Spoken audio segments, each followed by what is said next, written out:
Replica. Some people call it Frankenstein. I call it my baby. People have a lot of questions, and the guitar's always been a source of fascination. Kind of an enigma. Yeah, yeah. It's the same damn guitar as on the first record when it was black and white.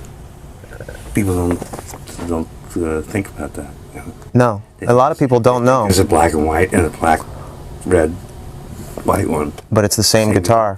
Yeah. It's a fascinating subject. It's a fascinating guitar because it just, people are crazy about it. I know. I have a couple questions that I want to ask you and sort of give people an insight. When did you build this guitar? Oh, 74, I think? Mm-hmm. Something like that. Oh, I was looking to, if you notice in old pictures, it had a Gibson sticker on it. Yeah, I've seen those pictures. And I don't know where I got that sticker, but that was the perfect thing, because what I was trying to do was cross-pollinate a Gibson with a Fender. Mm-hmm. Because I loved the vibrato bar. And this was way before Floyd. Oh, yeah. Yeah. And, oh man, if I go into detail about how I used to keep that damn thing in tune, that would be a whole nother film. You know, at the time, nobody built their own guitars. What made you want? I didn't have the money, and the guitar that I wanted to play did not exist. It was that simple. Right. Yeah. There's actually Boogie Bodies who supplied Charvel with the body and the neck. And I go out there, they were out, San Dimas way. I'll never forget, there's a body laying at the bottom. I'm going, what are these? And I go, oh, those are seconds. And I didn't know what that meant. They were raw, unfinished, just stacked up? It's just a piece of wood, but they called them seconds. I'm going, oh, so that means they're next in line to be manufactured. No, that means they got a knot in the wood. Cosmetically, they were not attractive. I'm going, well, I'll take one of those, because I don't care if it's got a knot in it. Right. And the body cost me $50, and the neck cost me $80. Was it as simple as, you had guitars before this with a humbucker that you liked and a strat you were comfortable with? What was the process like leading up to saying, I'm gonna, because it was a moment for electric guitar in itself, the cross-pollination of a humbucker in a strat style body.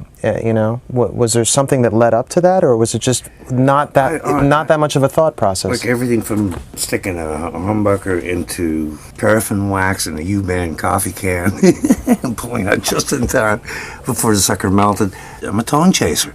Right. I love chasing tone, and that's the only way I could get the sound. And I always mainly just use the rear pickup, because this stuff isn't even hooked up. Right. It doesn't do anything. A lot of what I do is really trial and error. Mm-hmm. But I do know where I want to get. And sometimes I ruin a lot of stuff getting there. Once you had the body and the neck and knew that did you put the guitar together right away? The funny thing is, the black and white stripes, which was on the first Van Halen record, I don't know what made me think of that at all.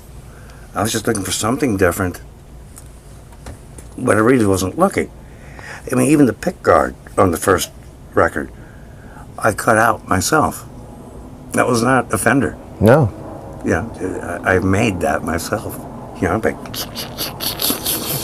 a pair of scissors and a soldering iron just to get the edges smooth. Once you had the elements, did you put it together right away, or? Yeah. It didn't take more than a couple days. What were your first impressions after you had it together? It was kind of fun. Yeah. Yeah. It was kind of a culmination of years of putzing around, and everything kind of ended up in this guitar. Did you feel like you were onto something? Yeah. Well, I mean, for me, I wasn't looking for anything to sell or to please other people. There's just nothing was out there that I wanted, and that was my motivation, basically. Okay, I want something I want that works for me. Mm-hmm. No locking nut. No locking nut. The whole first record. Yeah. Stock Fender tremolo. With this guitar, with no Floyd Rose. No locking nut. And people were just dripping around. How the fuck to keep that thing in tune? But it's all process of elimination and making sure everything's lined up. And Straight string pull. Yeah. And I used to even take the guitar string through the block in the back, and with every turn, I would hold the string and turn it with it. So that the string didn't twist. So, exactly. And straight, smooth, and I used to put it through the tuning peg and line it up, not down. So that it was straight into the peg instead of and so break angle. If you look at old stuff, I always have to keep my hand there, because if you hit the string too hard, it would pop out of the nut.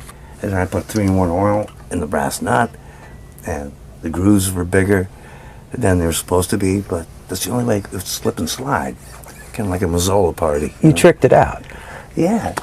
But tricked it out for myself. Right, for performance, but you figured a way to tweak and trick it out. Well, you know me well enough that I trick everything out. To your spec, to what works for you. Whatever works for me. Do you remember what inspired you to paint the stripes? I don't have a clue.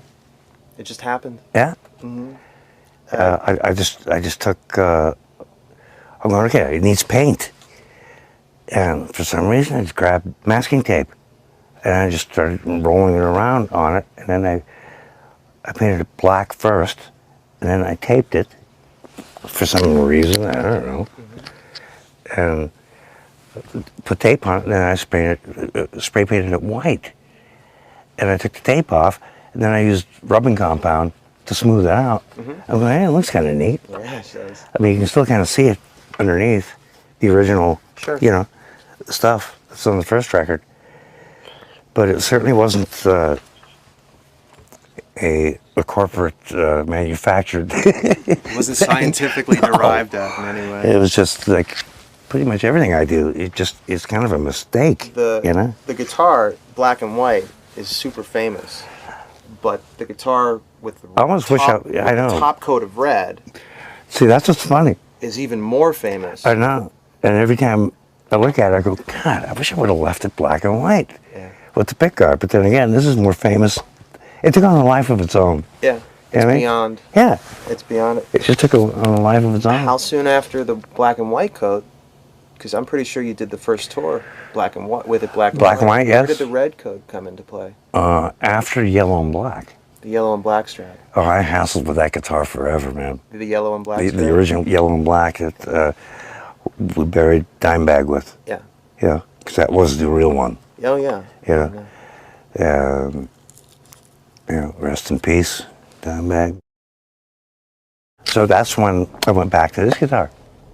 Because it just sounded better, felt better, better, did what you wanted it to do. And I said, okay, let me change it up a little bit, So this is the original guitar. Let me grab the replica real quick. This is going to blow your mind. It's something I've always wanted to do. This is the shit. You know what I mean? Do you love it? Yeah. Yeah? Oh, it feels better than the real baby. No kidding. That was my last question, so you just knocked it out. Yeah, really, and it sounds better. What were your first impressions when you first saw this guitar? Come on. It's like probably the first time in my life that somebody handed me something. Chip Ellis handed me a guitar that just freaking blew my mind. Yeah? It sounds better than the original. It feels better. And the cat just blew my fucking mind. So maybe people can look forward to seeing you play the replica. Oh, yeah. Come on, you even got the ashes and cigarette burns, It's like, the cat's insane. My favorite part is how they all have a 1971 quarter. Yeah, but see, it's got the extra hole. Right. Because it used to be shifted over to put underneath here. And then I just filled another hole because I didn't need it anymore. But so this is going to be he nailed everything. Yeah, it's crazy. It is. It's crazy. And the writing on look what I wrote. The writing on it. This is the shit. It sounds better. Than the original. Oh man, it's just Chip. What'd you do to me? And you just love it. I do. Take 3. Most folks.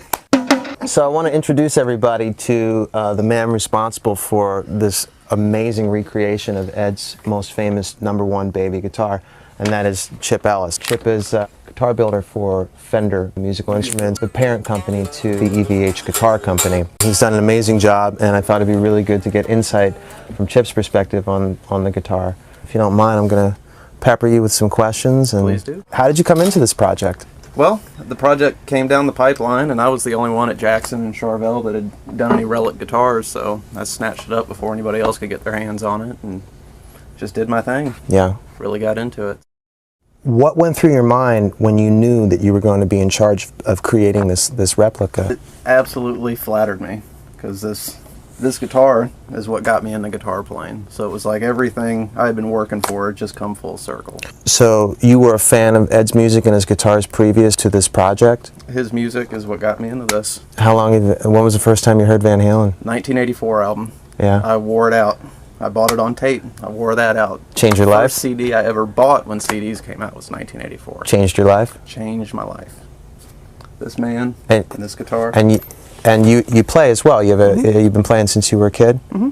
So, I mean, aside from... I think you need to be able to play in order to do what he did. Oh, I think so too. Yeah. It helps when you're a guitar builder to play it. Was the impression that you got from Van Halen or Van Halen music, was it guitar first and then you became interested in the building process, or were you interested in the building process early on, or how did that work?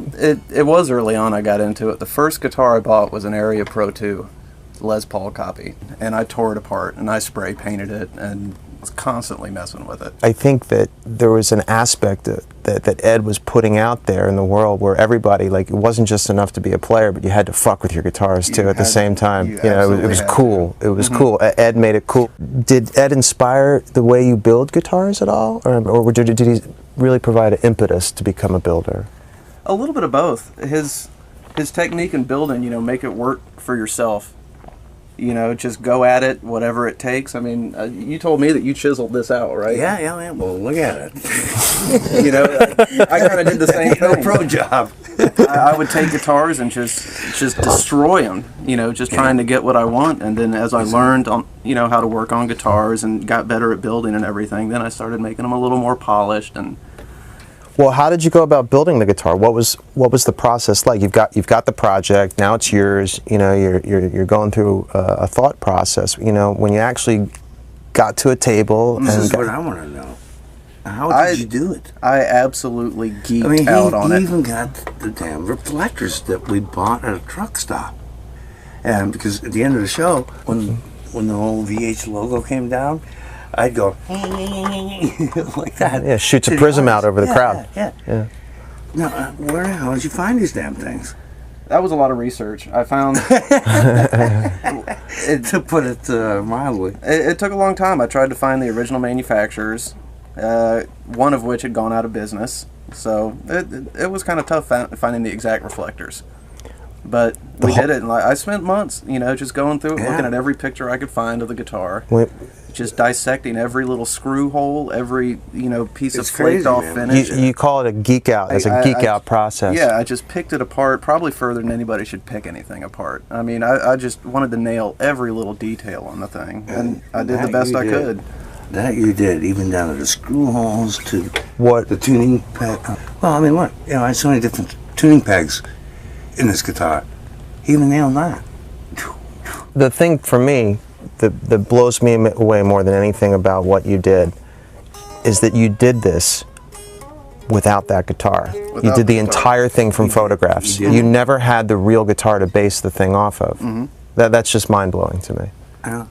Well, I had a bunch of photographs, and like I said, I was zooming stuff in and just, like I said, geeking out on it. How do you do from a photograph? It wasn't easy. It wasn't easy. I mean, I just did the best I could, but I had grown up with this guitar, though. I mean, I had pictures of this hanging on my wall as a kid, you know. I just knew this guitar inside and out. It was a part of my life coming up, you know. That's so special, you know. And like I said earlier, it's part of both of ours. It's a part of all of ours, you know. It was part of a lot of people's lives, and it just, like I said, once I got to working on this, it just felt like everything had come full circle. It was such an honor. How did you feel after you talked to Ed? Because you weren't with the guitar when the guitar got delivered to Ed, but once, you know, Ed had seen the guitar and called you, and you knew that he was happy and excited with the guitar, you know, how did that make you feel? It blew my mind. It was a great day. It really was. That's a day to remember in your life. Definitely. Yeah. Pivotal moment. I'm as impressed as anybody could be. You've done Yeah. you've done an I'm amazing. sitting here playing a replica, and it feels better than the real one. There's just so much detail and so much that went into building this guitar, and it's so exciting. It's one of the most famous guitars in rock and roll history. It'll be an icon. 100 years from now, people will know exactly what it is, and what it was. And you know, I'm just glad it was you, and I just think it's fantastic how happy Ed is with it. I have one question for both of you guys. Yeah. Have you ever confused the replica with the original? Yes. Really? That's why I wrote this on the back. We have a picture sitting on the tailgate of my car. We're all looking at 3 of them at once, wondering which one's which. They're amazing. Yeah, they are. Well, thank you both for sitting with me and answering some questions.